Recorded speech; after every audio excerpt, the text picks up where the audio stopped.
第252章搜寻以及墨家的野心。穿过几条人流汹涌的街道，萧炎两人在围着盐城转了将近半圈之后，方才逐渐地来到位于城中心位置的墨家。站在街道尽头，萧炎望着那岩石的宛如一个小型堡垒的墨家总部，忍不住地摇了摇头。这墨家不愧是加玛帝国东部省份势力最强大的家族，光是这所防卫森严的堡垒便不知投入了多少财力来修建。在那高耸的墙壁之上，每间隔几十米便是设有巡逻防御，在一些空隙之处，萧炎能够隐约地看见锋利的剑刃在日光下闪烁着森寒的毫光。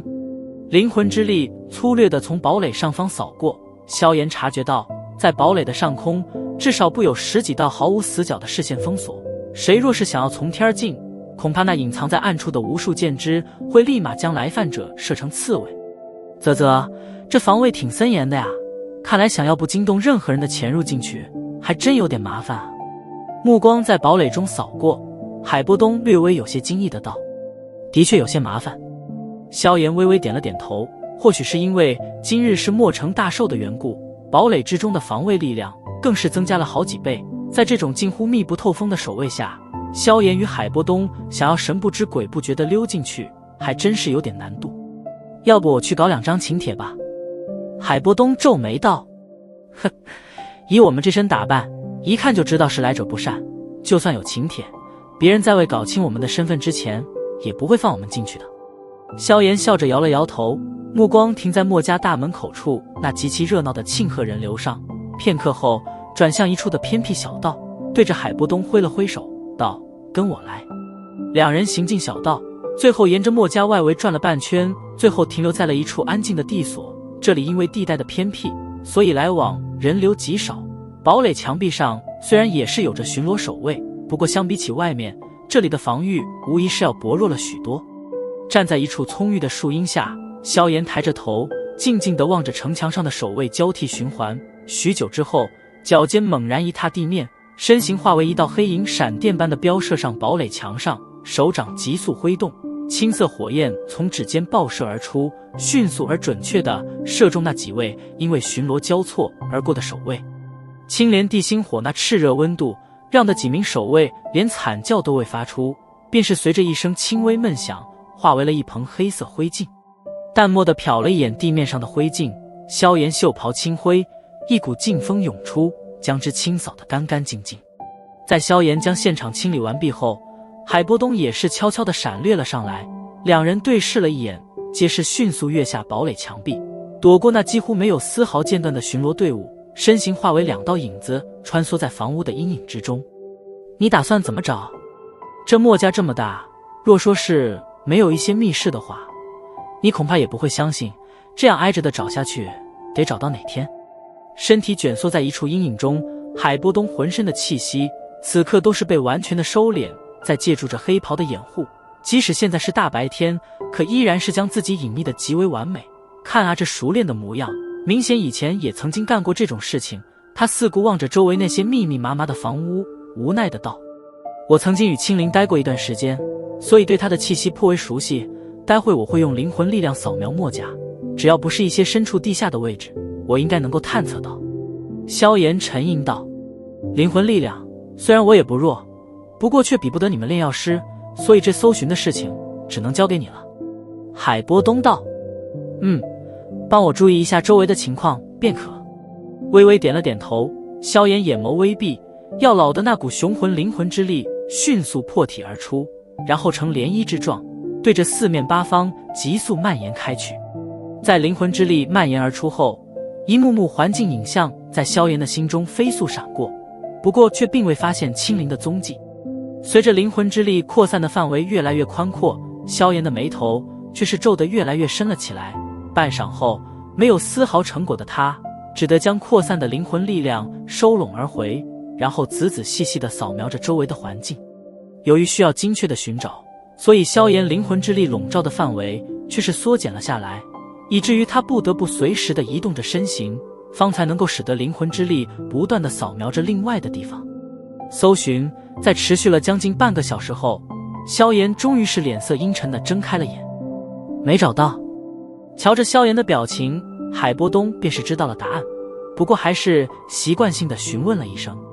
这墨家应该有着一些难以发现的密室，不然以我这般精确扫描，不可能没有一点蛛丝马迹。萧炎眼睛透过墙壁的缝隙，望着外面那全副武装巡逻而过的守卫，皱着眉头，声音低沉的道。海波东摸了摸略微有些花白的胡须，瞥着萧炎的脸色，迟疑道：墨家的那些家伙会不会已经得到了所需要的东西，把那位青灵小姑娘给……嘴角急促地抽搐了几下，萧炎深吸了一口气，脑海中再度浮现当初小女孩的那副胆怯的有些让人心疼的可怜模样，咧了咧嘴，森然道：若真是那样，我不介意血洗了墨家。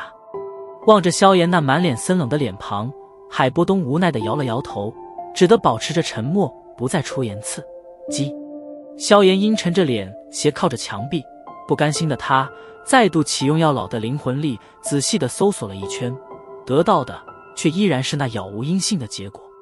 望着那随着扫描的深入，脸色越来越阴沉的萧炎，海波东摇了摇头，道：算了，直接动手吧，把莫成抓起来打个半死，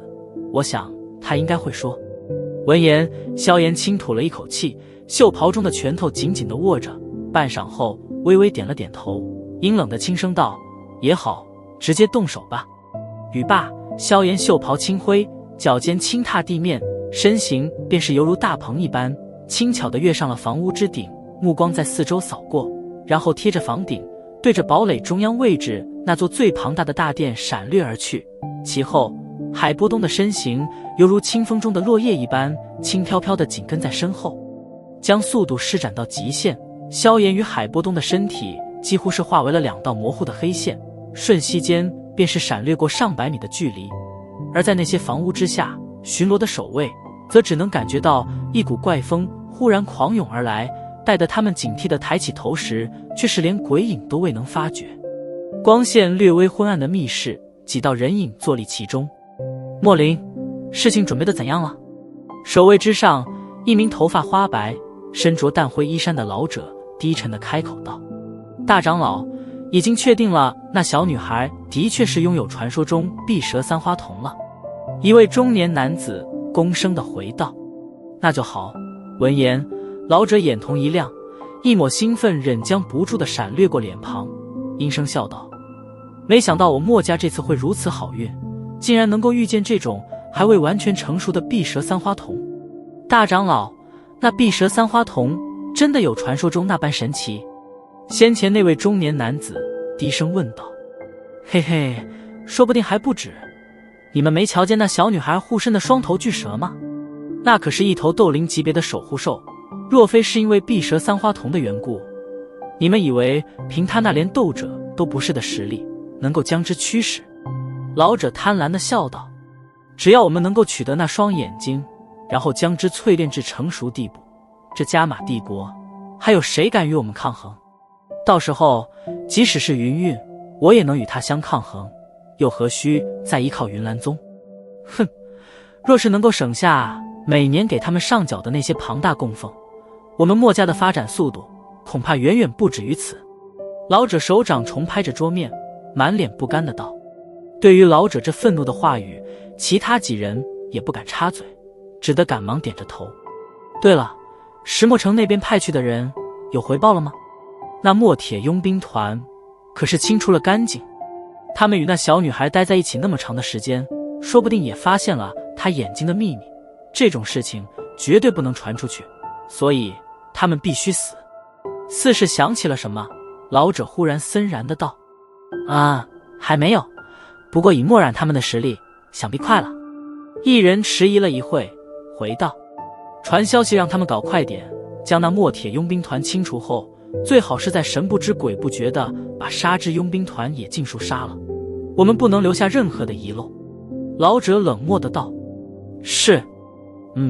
微微点了点头。老者干枯的手掌轻敲着桌面，忽然道：昨天茉莉所汇报的那两位黑袍人，你们可探清了他们的底细？没有，那两人似乎是忽然间冒出来的一般，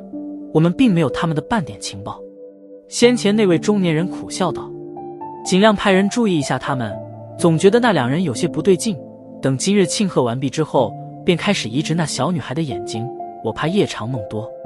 老者皱了皱眉，阴冷的道：是。中年人躬声应道，略微迟疑道：大长老，纳兰嫣然也来了盐城。我知道。老者点了点头，细密的老眼中掠过一抹金芒，道：让莫离多费点心思在纳兰嫣然身上，若是能够与她结成关系，那借助着纳兰家族与云岚宗，那我墨家的地位也能再度迅速攀升了。到时候东部省份其他3大家族也就再没可能与我们相抗衡了。听莫离所说，那纳兰嫣然似乎挺难收服的，和云云这种女人待久了，她也不再像几年前的青涩丫头了。对付这种性子高傲的女人，莫离那种温和手段可没有什么太大的作用。若是有机会，让她动点别的脑子吧。只要能够把那女人变成我墨家的媳妇，我不反对她用什么下三滥的手段。老者阴笑道。闻言，房间内的几人都是发出一阵淫秽的干笑。显然，那些所谓的下三滥手段，身为男人的他们也是极为的清楚。好了，外面还需要我出去把持大局，你们今天也吩咐手下多多注意一点。另外，关押那小女孩的地方也多派点人严查，绝不能在这时候出了偏差。老者沉声吩咐道。是。几人躬声应和，旋即起身缓缓退出房间。云岚宗，等着吧，我墨家迟早有一天要你们把吃下去的东西都给我吐出来。昏暗的房间中，老者扭曲的面目隐隐地透着一股狰狞。